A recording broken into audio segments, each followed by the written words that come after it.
procedures, and they will have to distort the system to meet such target. That is not ideal. Mr. Ray Chen, today's motion, if you look at the heading, is about improving the employment terms of civil servants, enhancing the efficiency of policy implementation. In fact, the ultimate objective is to enhance governance efficiency. When I look at the original motion, what impresses me was to adopt effective measures to improve the employment terms to enhance interdepartmental cooperation and coordination. Well, many of us have dealt with complaints lodged with the complaints division, and we have seen what has happened with many government departments. All right, to put it nicely, they are just care of their own business, but then to put it more bluntly, they're just passing the buck from one to another. So we're talking about different departments, and then we have different representatives, and when there is a case, then everybody would just be stating what their responsibilities are, and apparently, after all has been said, it has nothing to do with the department or their responsibilities. So everybody would just state what they can do.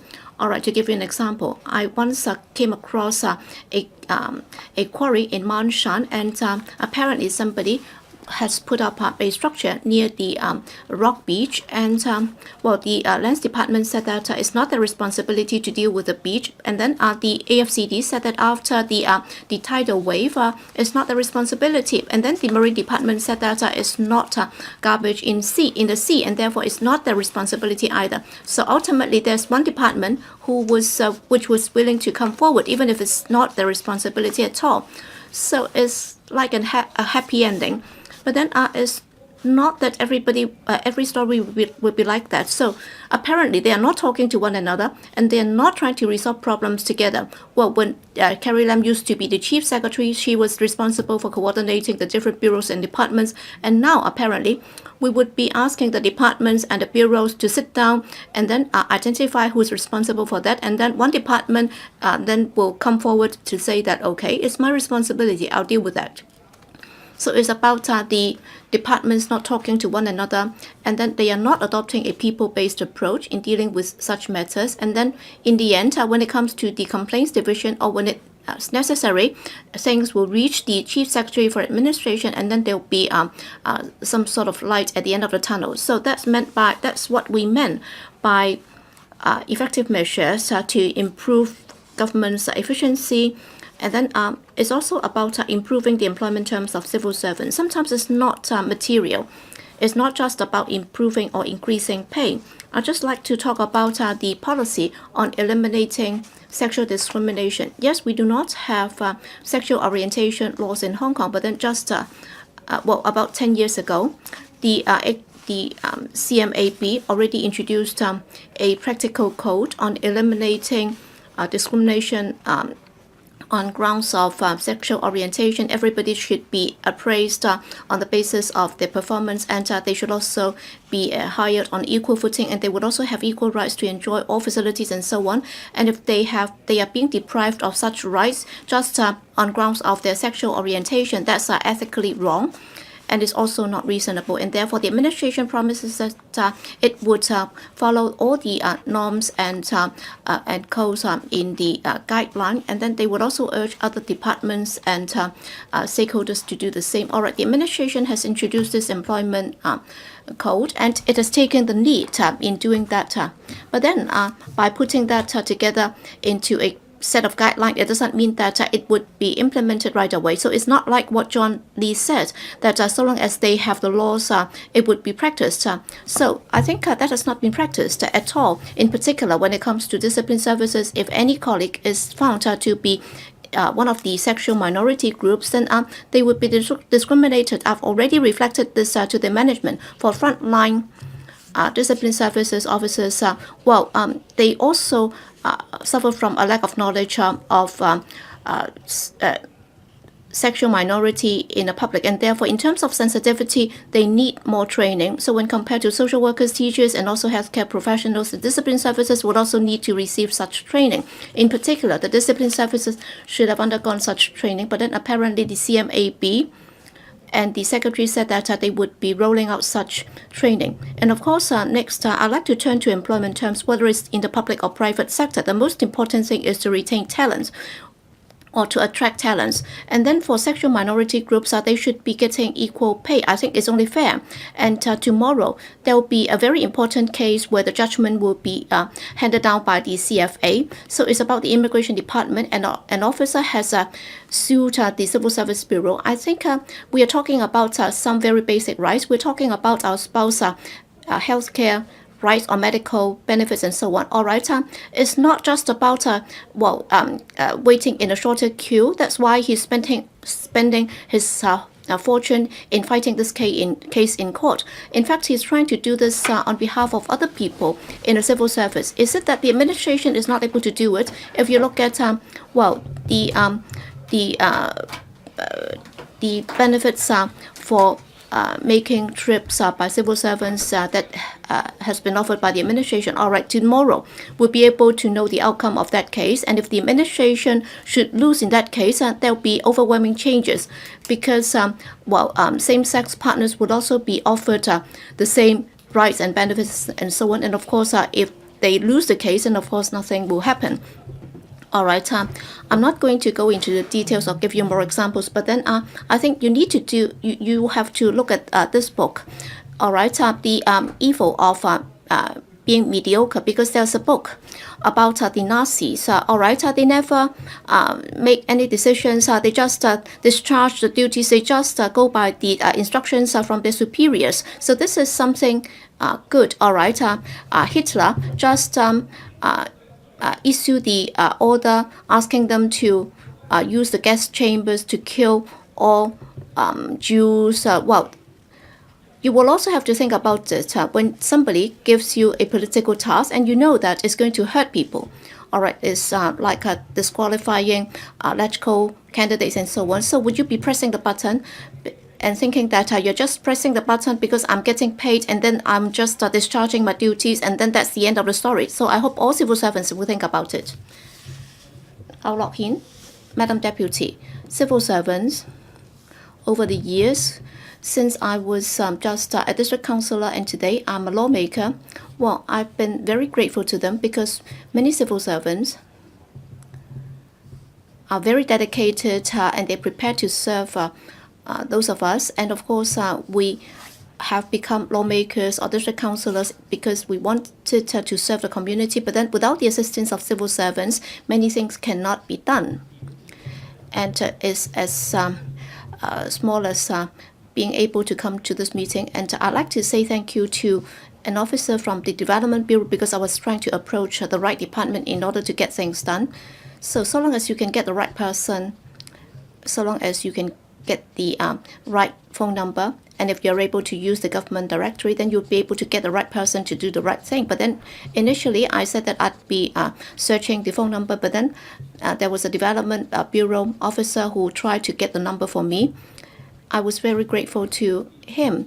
And it's just as minor as, yesterday I tried to go to the prison to visit a friend, and then there was a CSD officer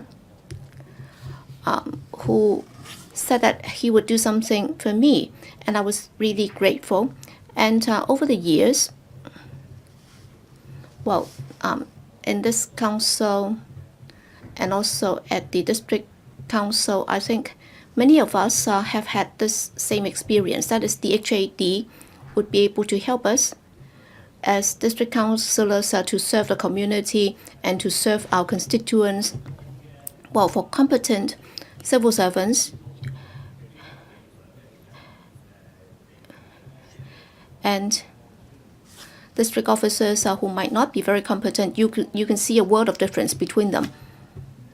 And when it comes to discussing matters relating to politics, if they are sensitive enough, then a lot can be done. But then regrettably, there are civil servants, they might be waiting for their retirement, and as a result, they would try to err on the safe side, and the less they do, the fewer mistakes that they might make. And as Mr. Ray Chan just said, in dealing with some administrative problems on the seaside or at the coast, we understand that there have been some problems. I've also identified some problems, and even the HAD was willing to go down to deal with such problems. But then, as a result of different areas under the purview of different departments, even if it's just a district matter, as it involves different departments which cannot be bothered because they only care about their own business. For example, if it's about garbage at the coast, has it got to do with the Marine Department? All right, once it's in the water, then it has to do with the Marine Department, or else it would not be the responsibility. So sometimes it's difficult because if we have high tide, then it's their responsibility, or else it's not the responsibility. And then we wonder if it's the FEHD, and then in the end, it was the EPD which was responsible because it's some oil leakage from vessels, and therefore it has to do with chemical spill, and therefore it has to do with the EPD. And therefore, if we've been able to identify the right department to deal with the problem, then we would not have had these problems. And then some of these problems can be resolved immediately. I was glad that the EPD officer who was responsible for that was able to do it very effectively and efficiently, and also for the source of the contaminants that was also dealt with, and the situation was improved. And then, as we can see, there are also other problems with regard to the civil service. They should have been dealt with. I can understand why Jeremy Tam and other members did not see eye to eye on this, because what they could see was that for different discipline services, they got different employment terms, and Mr. Lam Chak Ting was saying that it's hard to align everyone so that they can get equal terms of employment. But then we also understand that within the discipline services recently, they're going to conduct this review. That is for different discipline services in terms of the pay discrepancy. There might have been some inequalities. For example, they might be wondering, for example, the police force might be getting better pay, and then for the FSD, well, in fact, they also have to be very brave. They also have to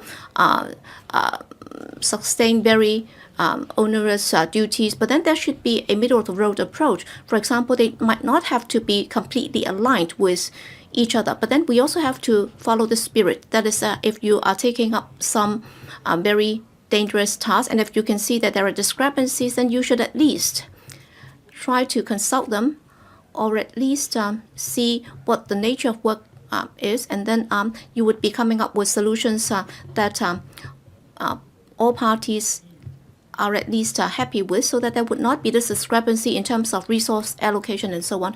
And Mr. HO Kai-ming is not here, but then he's very concerned about this. I've often heard him say that he's concerned about contract staff or NCSC's employment terms. In fact, that has also got to do with the HAD. And I'm sure the Secretary for the Civil Service should have paid attention to this. That is, within the district, we have got many NCSC staff, and very often they have been hired to deal with seasonal duties, for example, National Day, and also the celebration of the reunification and so on. All right, these are annual events, so you should have been able to deal with that with permanent staff, so that for those staff who would be hired every year, then you should have done away with the renewal of contracts every year. You should have been able to make it permanent or regular. But then I've been arguing about this with the HAD. They still are not willing to do it, because we can see that you can just eliminate the post of the NCSC, and then you can make it permanent. So I hope that something can be done about it. Last but not least, I fully agree that the electronic services will have to be stepped up, so that frontline staff will not be subject to a lot of criticism. Thank you. Mr. Ip Kin Yuen. Madam Deputy,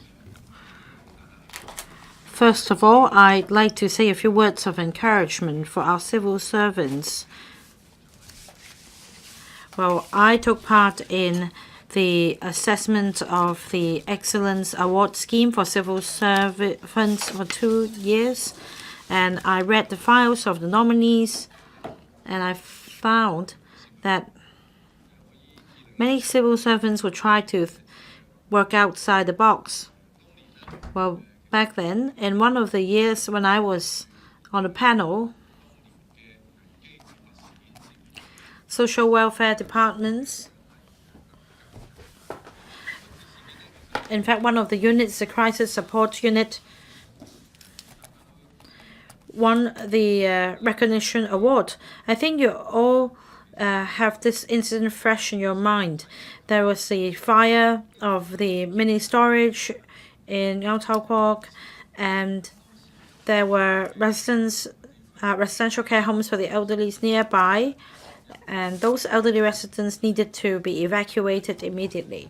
So a mechanism had to be set up for coordinating the matter, because they needed to contact a number of departments to handle the matter in a short period of time.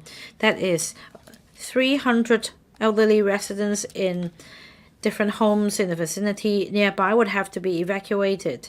And as you all know, because of their physical condition, many of these elderly residents have mobility issues, and they had to be transported to the community centers or other facilities nearby, all within a short period of time. And yet the work was very efficient. Well, the public may not be aware of this incident because our attention at the time was on firefighters. Of course, firefighters are important, but at the same time, in the community, there are also other people who are making the best effort to make our society better. Because of the work of the Social Welfare Department, 300 elderly residents were properly evacuated and decanted. That leaves a very strong impression in my mind. And we also have technological breakthroughs. For example, for the Fire Services Department to carry out rescue operation undersea, and also the observatories work. All these relate to how civil service seeks to improve the service for the public.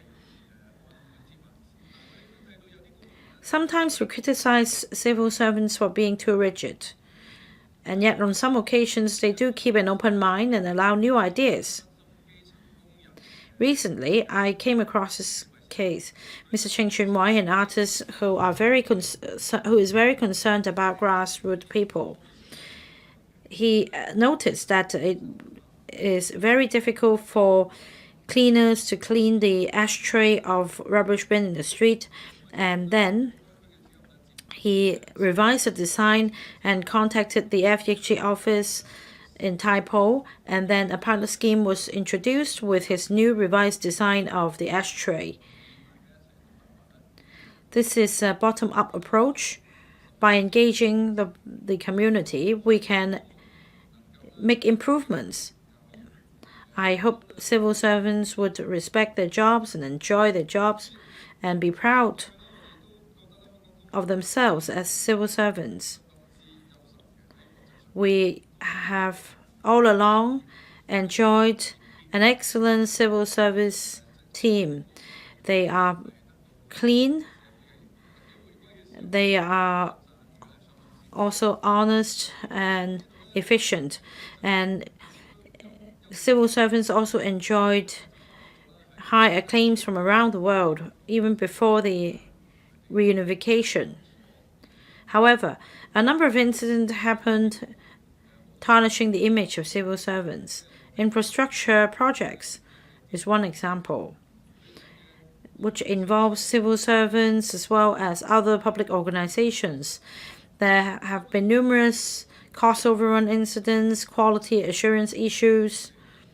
All these make us wonder why Hong Kong is so different from what it used to be. There are so many flaws in these projects. Another area of our major concern is that civil servants nowadays face even more pressure and criticism from the public. They are also tasked to carry out some unnecessary political missions. In recent years, in the CY Leung era, we witnessed confrontation between the police and the public. The police have all along enjoyed good relations with the public, but because of the incident, the popularity rating of the police dropped.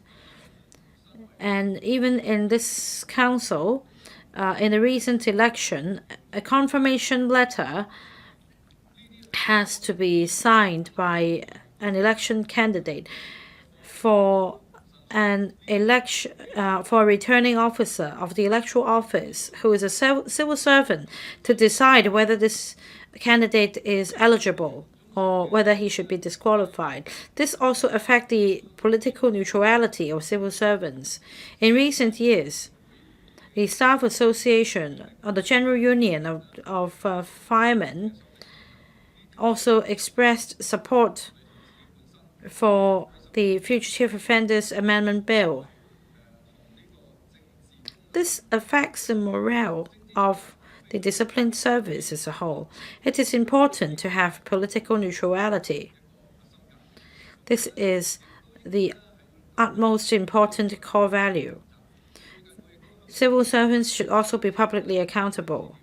Recently, we tried to seek information from the government, but we did not have the cooperation of civil servants. These are also core values in terms of the accountability system of the government, and we hope that this can be improved. Your time is up. Dr. Fernando Zhang. Madam Deputy. Now, in relation to improving the terms of civil servants, promotion of creativity and innovation, and enhancing the efficiency of policy implementation, I'd like to speak on two matters. The first is on discrepancy or differential treatment when it comes to conditions of service or benefits for civil servants. We see how a big gap exists in the community. Nowadays, public is generally of the view that it is a good thing for a young person to get a civil service job because it is very stable. Once you're in the service, you won't easily lose your position. You won't be sacked easily. You won't go bankrupt all of a sudden. As long as you could pass the probation, you have a very stable prospect. This is quite a wide discrepancy or gap. When we talk about civil service pay,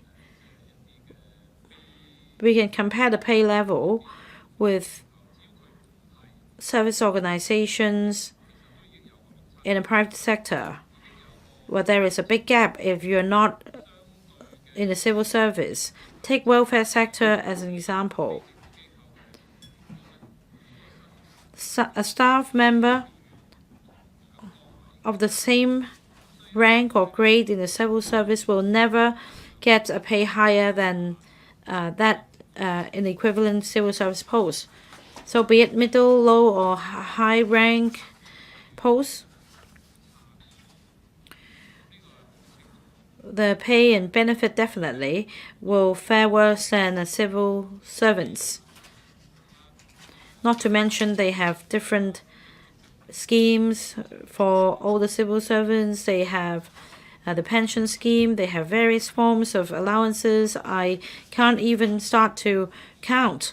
And for senior civil servants, they also have quarters and accommodation allowance. Against a backdrop of high property prices, they are really well treated. They also have dental benefits. They have 11 clinics exclusive to civil servants. Priority is always given to civil servant patients.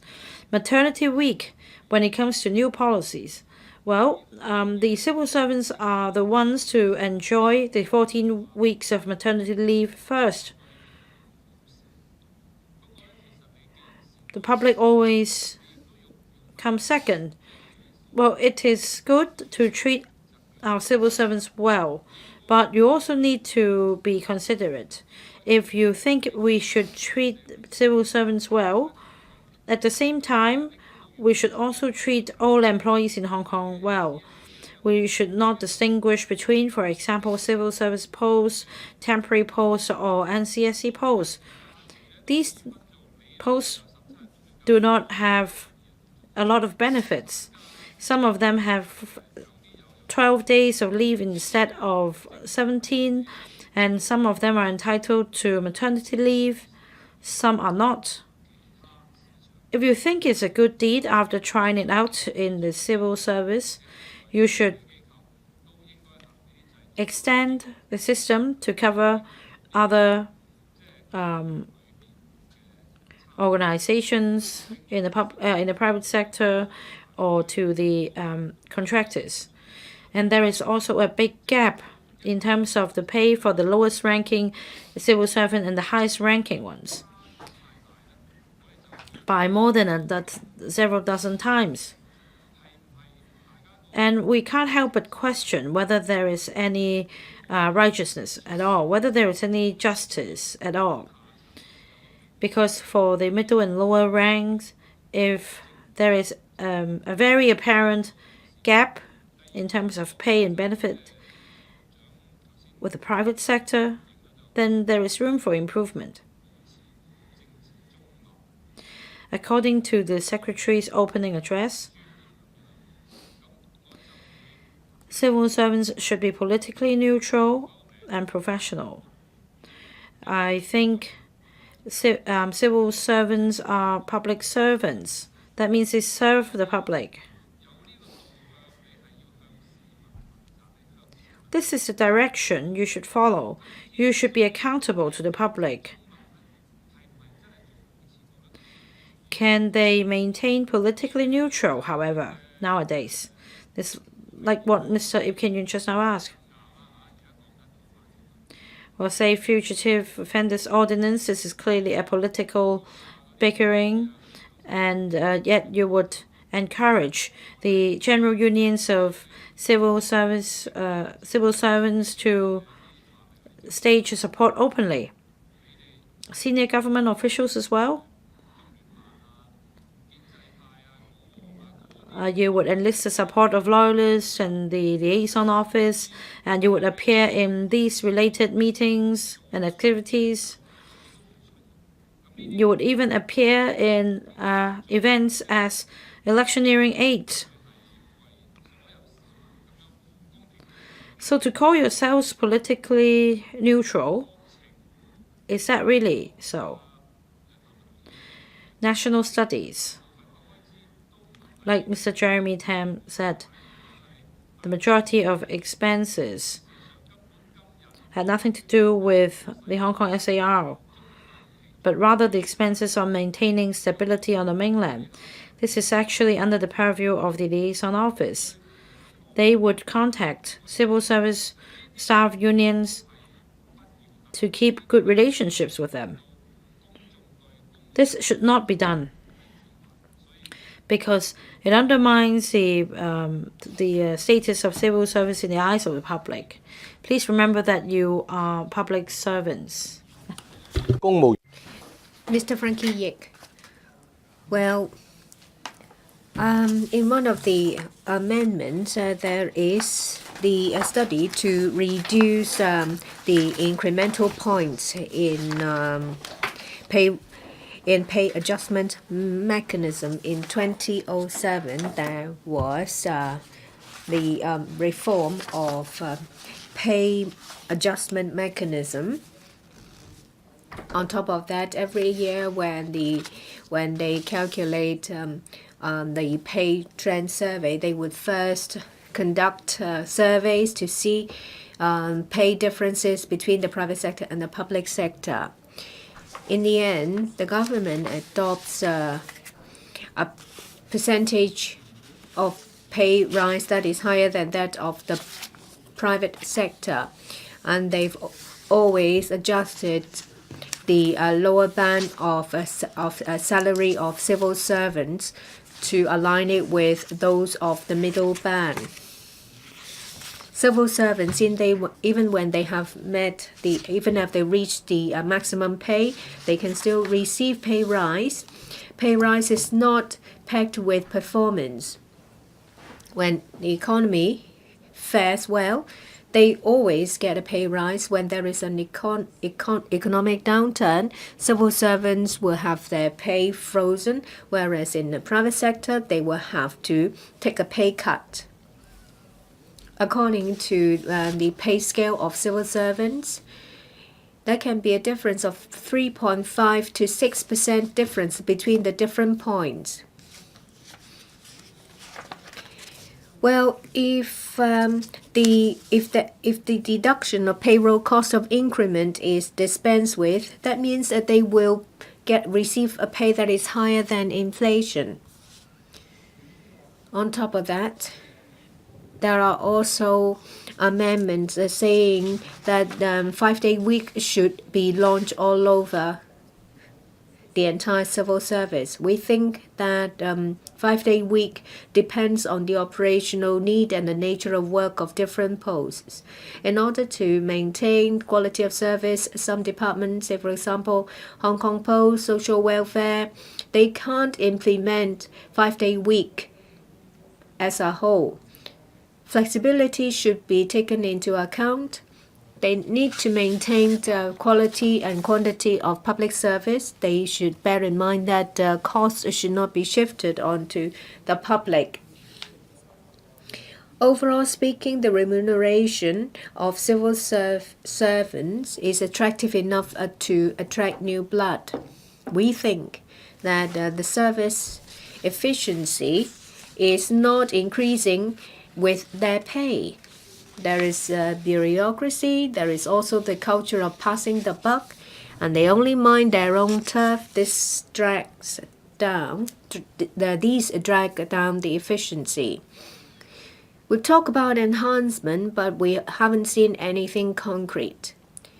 The Liberal Party is not happy with low efficiency and bureaucracy. Previously, we have found that the city swarmed under abandoned bicycle. Well, that's an example of different departments, say for example the police, the LCSD, are just passing the buck. As a result, we think that the main point should be enhancing cross collaboration and coordination amongst the different bureaus and bureau. Otherwise, PICO, that is set up by the chief executive, will not bring about a breath of fresh air. Because of the old mentality that they want to avoid mistakes. When they procure new systems, they want systems that have been in the market for quite some time. But technology advances rapidly. When they've been put to use, they become obsolete. The Liberal Party thinks that the government should have a new mentality, otherwise Hong Kong will keep lagging behind. Mr. Jeremy Tam also makes an amendment to say that civil servants should not be asked to attend these national affair courses. I'm sure that Mr. Tam hasn't attended any. That's why he's so biased. I have been to one. I strongly recommend it to my party members. In these courses, the latest situation on the economy, on the national defense, on social development have been introduced and presented to students. I think whether you learn anything depends on your mentality. I have attended one that is very special. Well, they talk about the two necessities. It is necessary to remain humble, and it is also necessary to maintain a mentality of hard working and to persevere. I think these two necessities are introduced based on good reasons. I think that we should learn from it. And does any other member wish to speak? Ms. Tony TSE, you may now speak for 5 minutes on the amendment. I thank 28 members for speaking on this motion. First of all, I'd like to reply to Mr. Ho and Mr. Charles' amendments. These amendments include increasing the number of permanent posts, reviewing the deduction of payroll cost of increment under the pay adjustment mechanism, implementing 5-day week, increasing annual leave days for those under the new scheme, as well as others. I agree with that. Mr. Holden CHOW talks about enhancing understanding of the basic law and our nation. I agree with that. Apart from organizing basic law courses and national studies courses, on top of that, there can be arrangements made to have exchanges with mainland civil servants or counterparts. We can first start with Guangzhou and Shenzhen on a pilot basis to arrange for on-the-job training of civil servants of these places in order to get an in-depth understanding of operation and mentality of departments and have a better understanding of our nation. Well, these two members also said that, the system should be applied to new those working under the new scheme in relation to retirement. I'm afraid I cannot agree with that because it will affect succession. I think a better approach is to increase the number of time-limited contract posts of mentors and consultants so that retired civil servants can continue to make contributions. A lot of people told me that frontline officers of works department are new. They don't have enough experience or training in relation to legal requirements and operations in the private sector. They have a very little idea. They will have to spend a long time on the vetting applications. If they are under the lead of an experienced civil servant, it would greatly help the new recruits. I asked the government to consider that. In relation to Mr. Charles MOK's amendment about enhancing training of use of new technology, I would support that. In relation to including information technology in the list of professional grades and to review the arrangement of employing IT staff, it's complicated and controversial, but one may consider that. I would like to lastly reply to Mr. Jeremy Tam's amendment. He proposed to abolish the requirement for civil servants to attend national study courses to keep political neutrality of civil servants. I think it should be the other way around. In order to ensure political neutrality and professionalism of civil servants, their understanding on the mainland should be strengthened. Sending them to have exchange sessions and site visits on the mainland will make it more difficult for them to be misled. And to equip them to resist the undue pressure from pettifoggers. Secretary for Civil Service.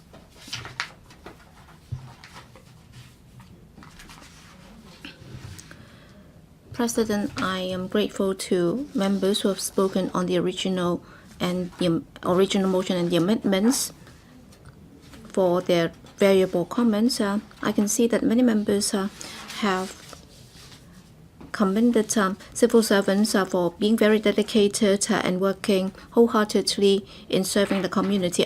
Before I make very detailed response to the remarks, I'd just like to say that some members said that individual civil servants have breached the law or committed misconduct.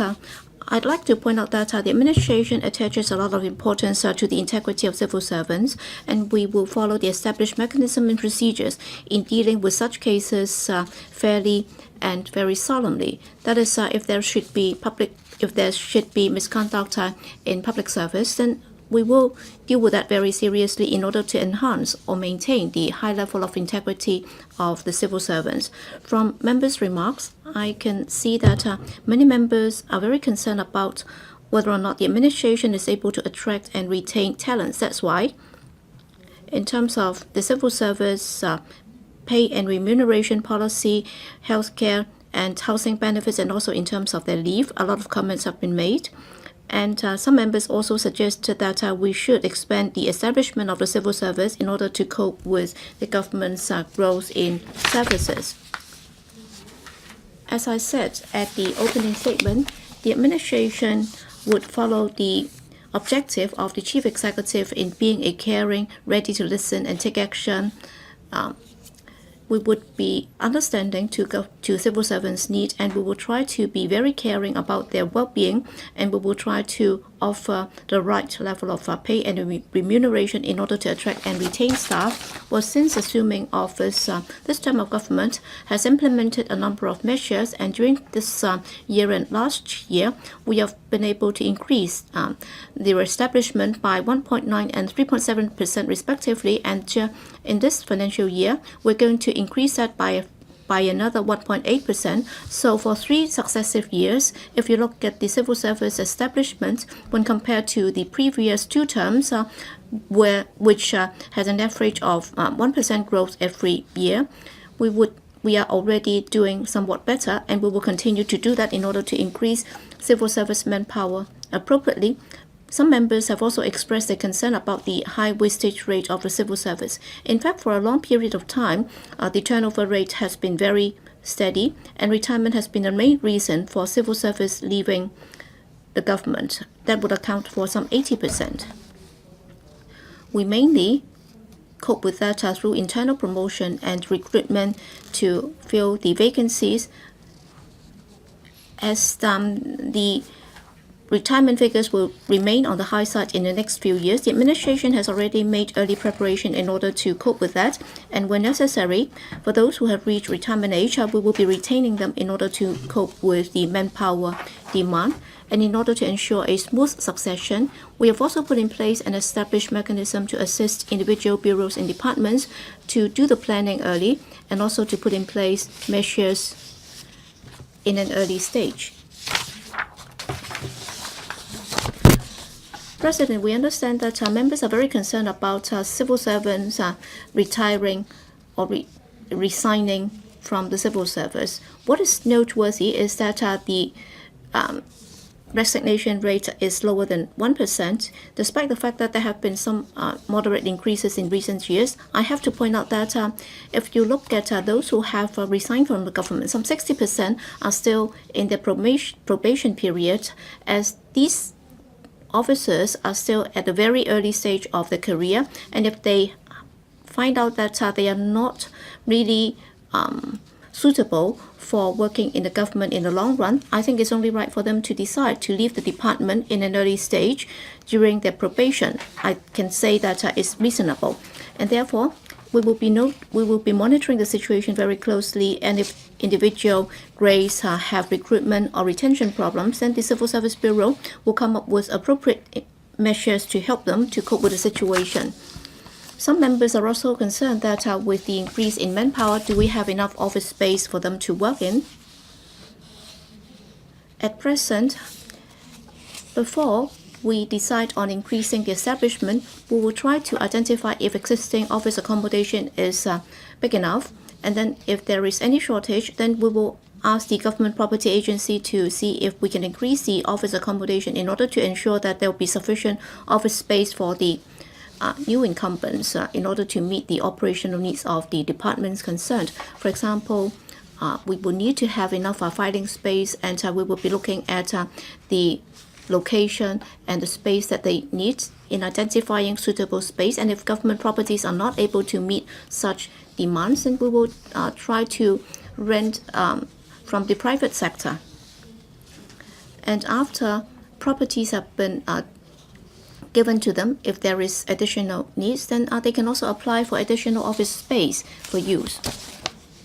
Also, I'd like to respond to some members who said that for those who joined the civil service before the 1st of June year 2000, they should be allowed to extend their service period. Well, for those civil servants who joined before the 1st of June year 2000, most of them will be reaching their retirement age within the next 10 years.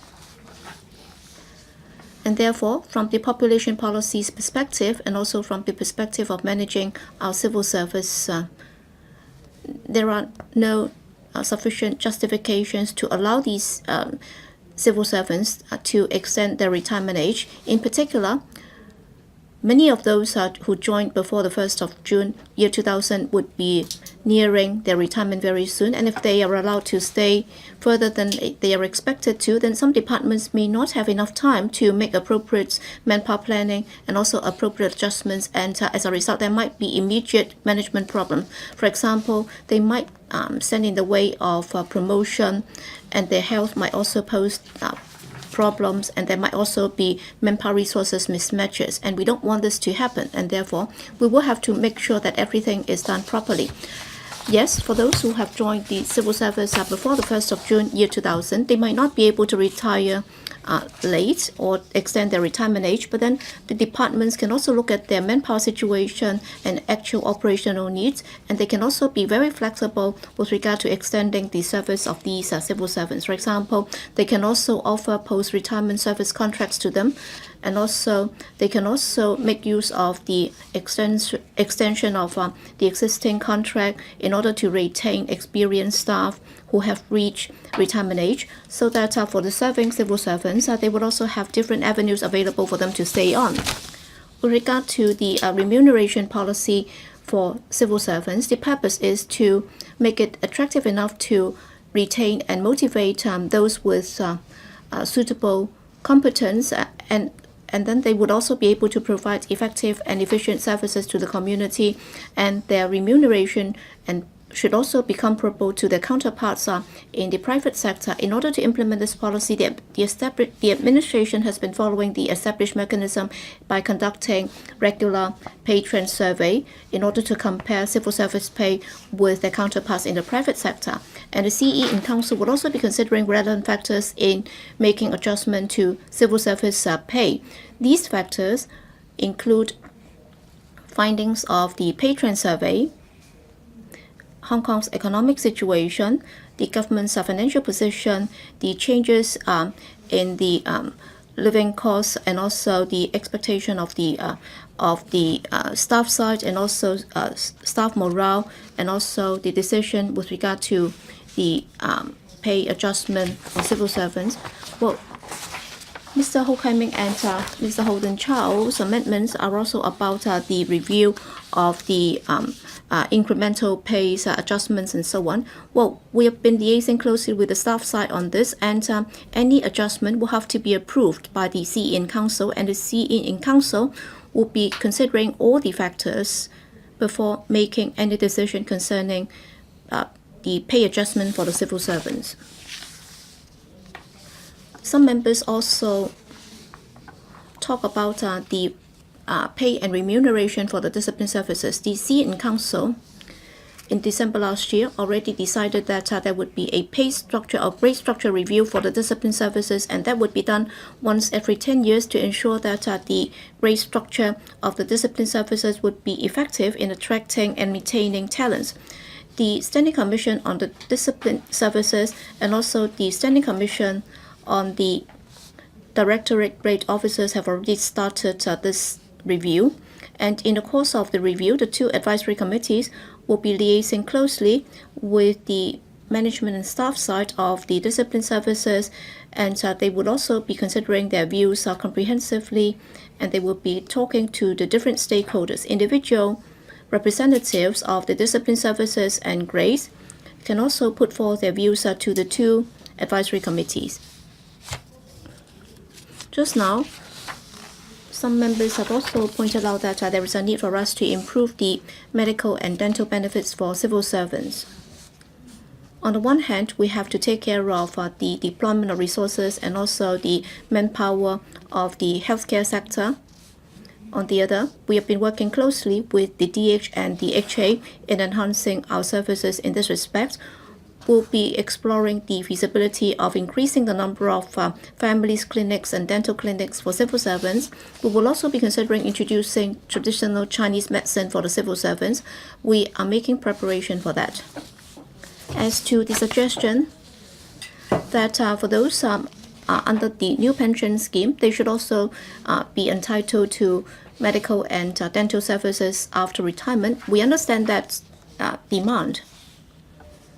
But then,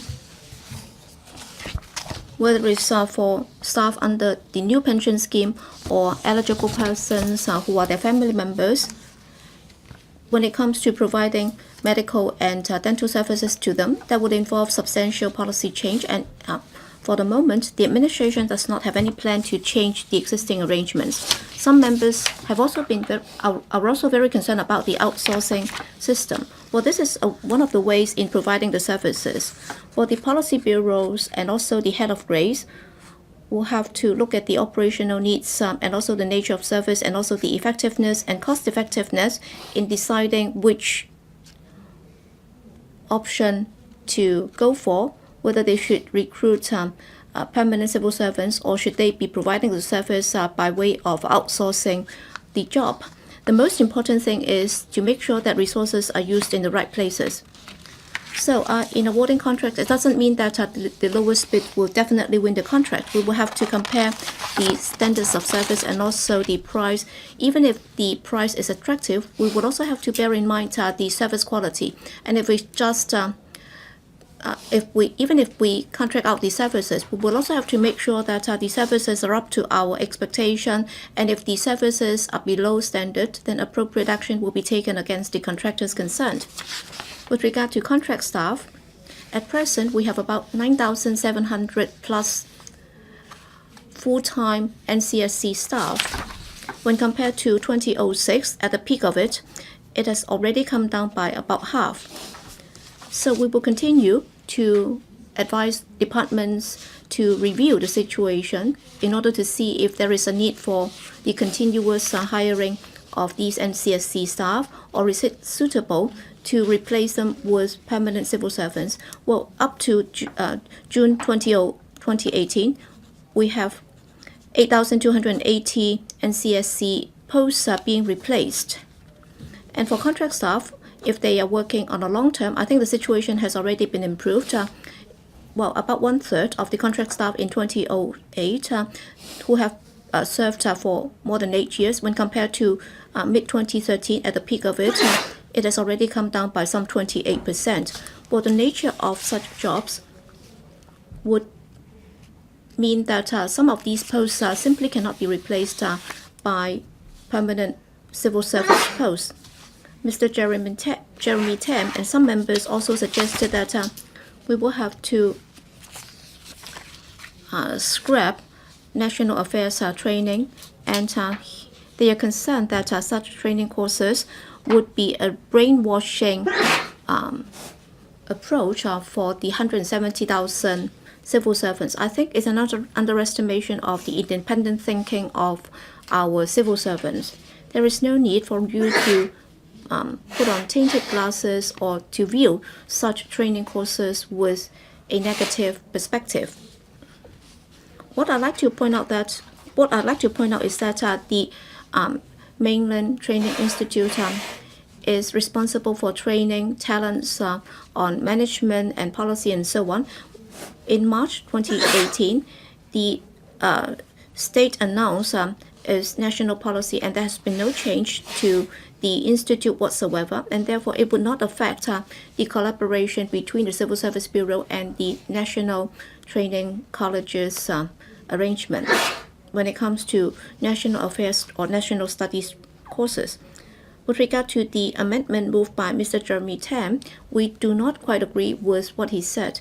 We are also grateful to many members who have spoken in opposition to what he suggested in his amendment. I have to reiterate that there is practical need for civil servants to understand the mainland social development and economic situation, and they would also need to understand the political structure and how the government operates in order to enable them to have a deeper understanding of national strategies and policies that might affect Hong Kong, and they will also have to understand the latest information in order to tie in with our country's development. The Civil Service Bureau has adopted a multi-pronged approach and a diversified mode of training, including organizing seminars and training programs, and we have also arranged for civil servants to pay duty visits to the mainland, and there are also exchanges, and every year we would also be sending civil servants to overseas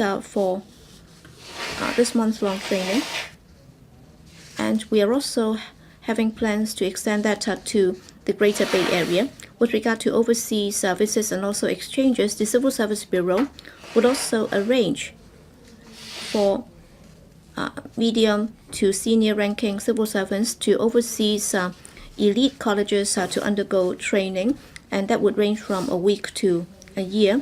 And civil servants would also be posted to regional and international organizations, for example, APEC secretariats, in order to broaden their horizon. And the CSB would also arrange for departments to make nominations for professional grades to be seconded to policy bureaus so that they can have a better understanding of the policy work of these bureaus and departments. We will be setting up the Academy for Civil Servants shortly in order to provide a brand new approach to the training of civil servants. We will work with different departments so that we'll be able to train up a team of visionary civil servants who are able to cope with the latest challenges and development opportunities in the new age.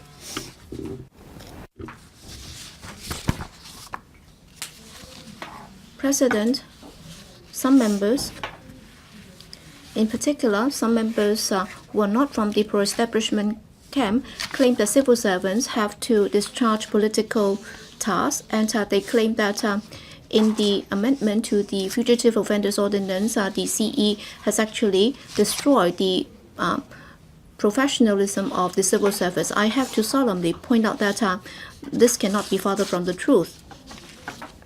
Civil servants have to abide by the Civil Service Code, and there are some fundamental philosophies that have to be abided by, including being politically neutral. And by that we mean that it's not, well, whatever their political beliefs may be, civil service or civil servants will have to be dedicated to the incumbent chief executive and the government, and they will also have to be dedicated to their duties, and in discharging their duties they should not be influenced by their political beliefs or affiliation. They will have to be fair and impartial in making decisions and discharging or executing those decisions. They would also have to serve the community within their purviews. I've noticed that some members have repeatedly alleged that the role of civil servants who have been working in accordance with the law, and they have been smearing them. We have to emphasize that all civil servants will have to maintain political neutrality. They will have to act in accordance with the law. And for those civil servants who have acted as returning officers, they will strictly act in accordance with the basic law and also the legal advice that they have obtained. They have to act in an impartial manner. They will have to act in accordance with the law in discharging their duties cautiously. Many members have also expressed concerns about the coordination or lack of it amongst different government departments. As I've said at the start of the motion debate, this term of government has already set up PICO, that is the Policy Innovation and Coordination Office, in order to enhance the coordination amongst various departments since the 1st of April last year. And in order to ensure that government's policies would be implemented and executed properly, the Chief Secretary for Administration has been chairing this policy steering committee in order to ensure that policies and livelihood issues will be considered very carefully and thoroughly, and it would also be considering the implications on various aspects very carefully. With regard to issues involving different policy bureaus and departments, the Policy Coordination Committee would also rationalize them and resolve the problems. We will continue to step up the coordination and cooperation amongst bureaus and departments in order to enhance the governance efficiency. For existing civil servants, the training programs has already covered leadership development, public policy making, and also public engagements and so on. And for those who have taken part in such courses, they can analyze the cases, and there is also interactive training in order to deepen their understanding of the work of different departments and the challenges that we are facing. And they would also be told how to enhance collaboration between departments in order to enhance work efficiency, so that they would become good service providers, supervisors, advocates, and promoters. With regard to the implementation of policies which have not been as good as one would have expected, we will be learning lessons from these experiences in order to make improvements. In fact, with the communities' issues are getting more sophisticated, and from time to time there is a need for us to deal with them with the collaboration of different departments and bureaus.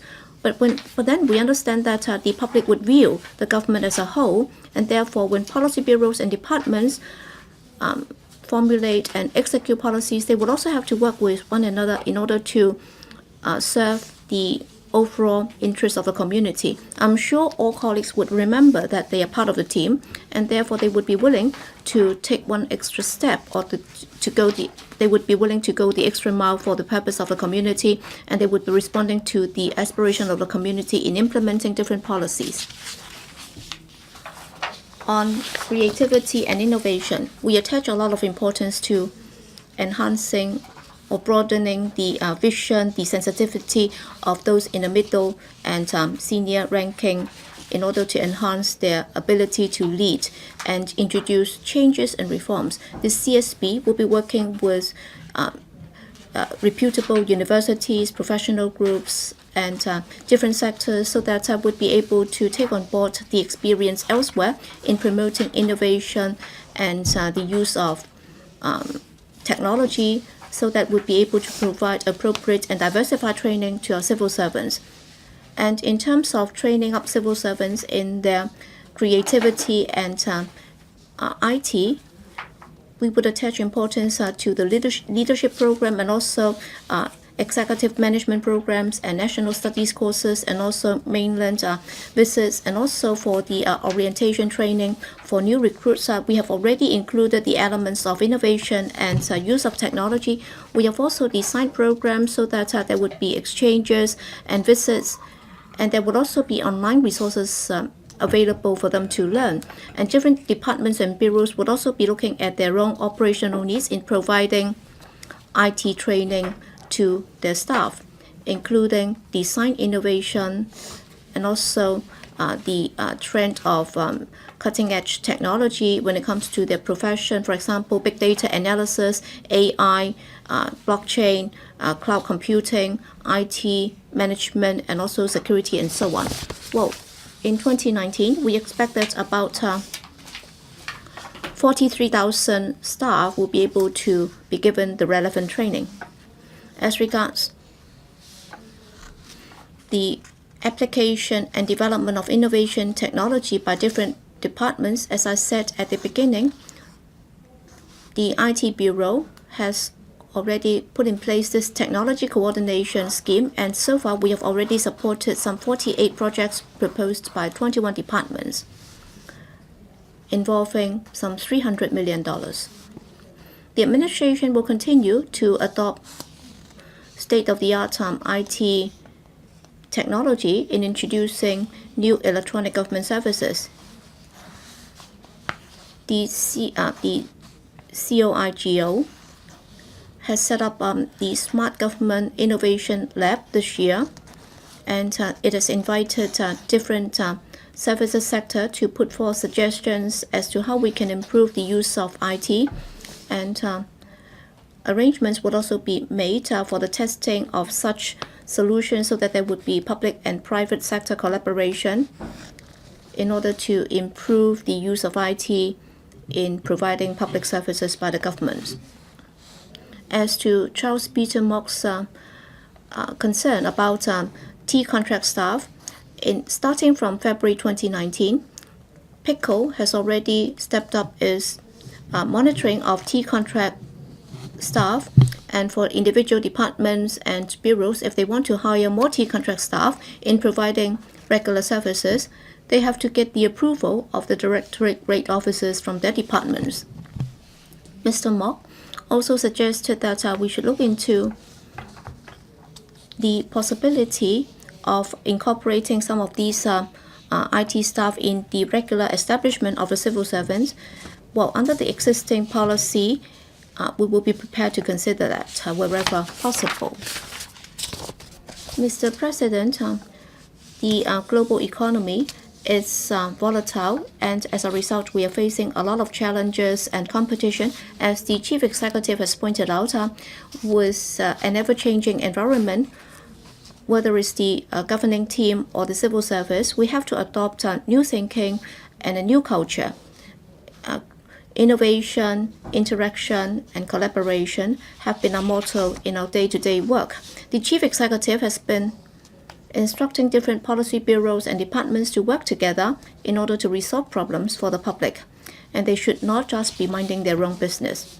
On the other hand, we also have to cope with competition and challenges. Hong Kong will need to consolidate our traditional edges, and we will also have to develop new economic growth areas.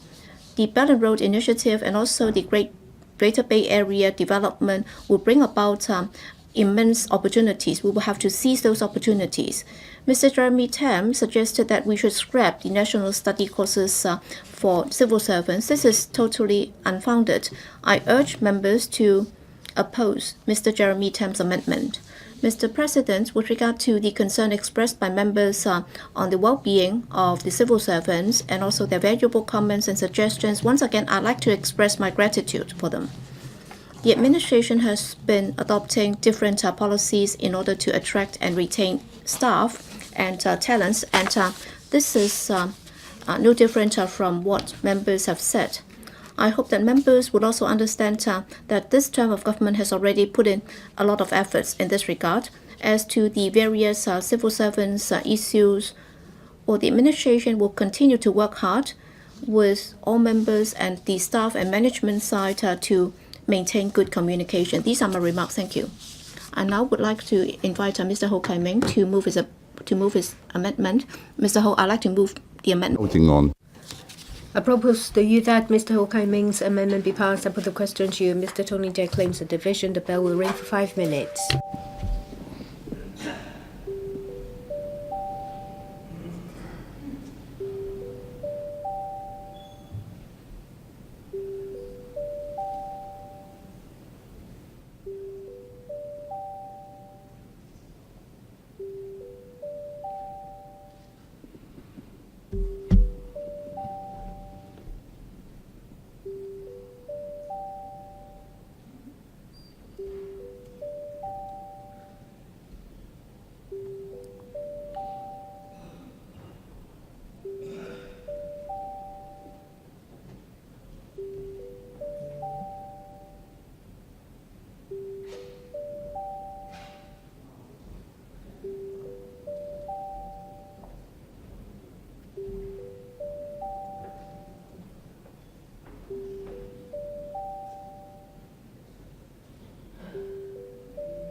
開始表決。 Voting begins.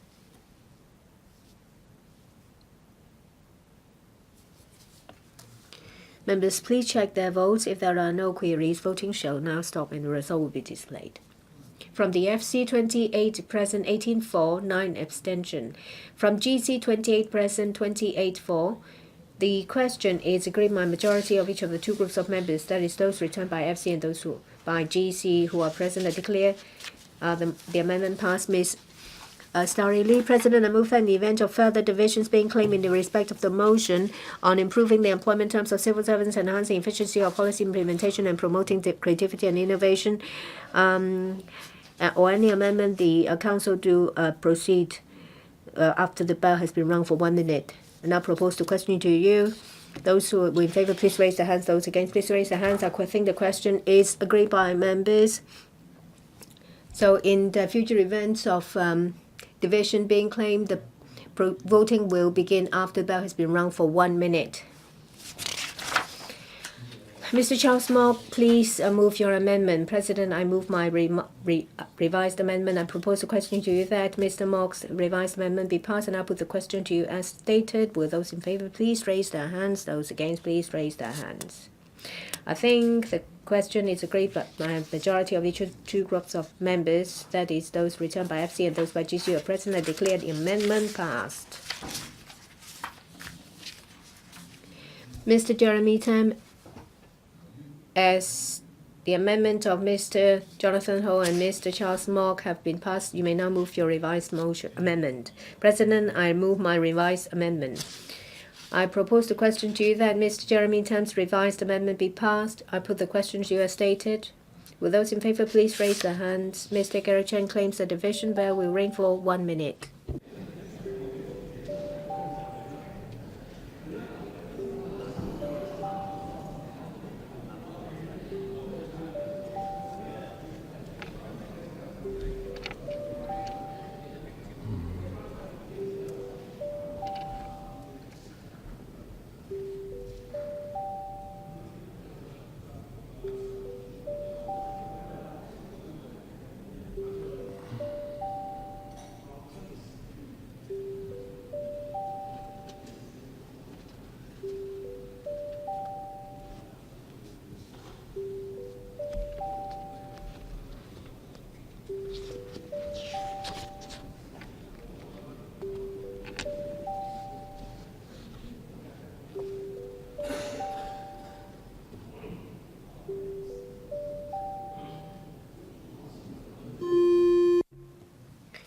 Voting begins.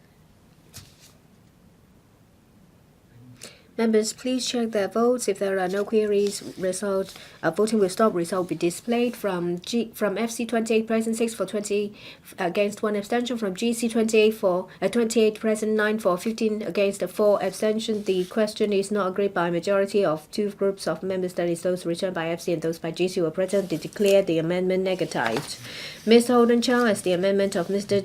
Ho and Mr. Mok have been passed, you may now move your revised amendment. President, I move my revised amendment. I propose the question to you that Mr. Holden Chow's revised amendment be passed.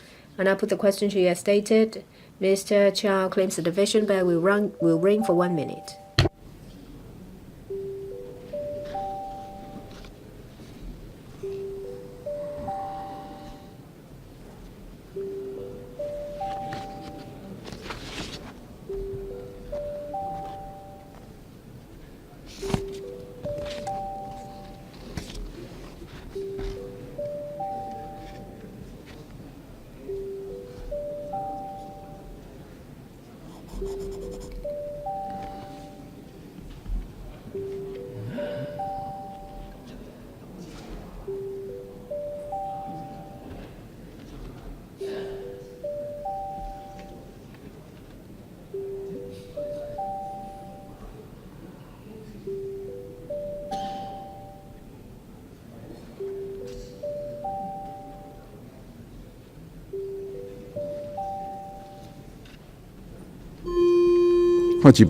Voting begins.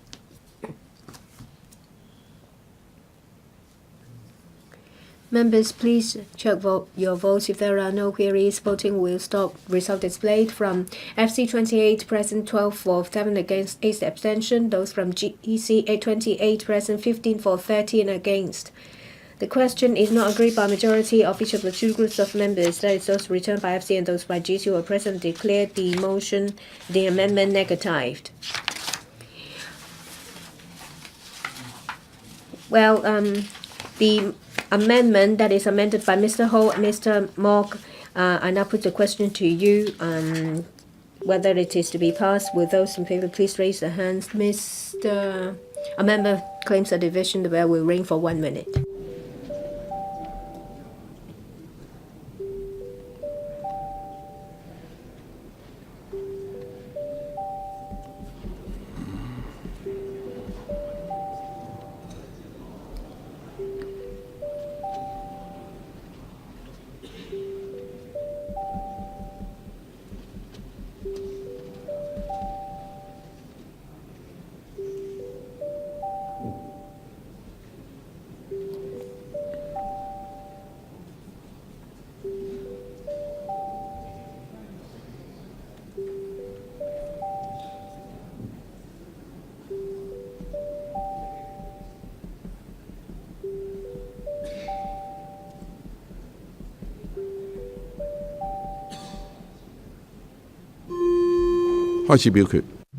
Members, please proceed to vote.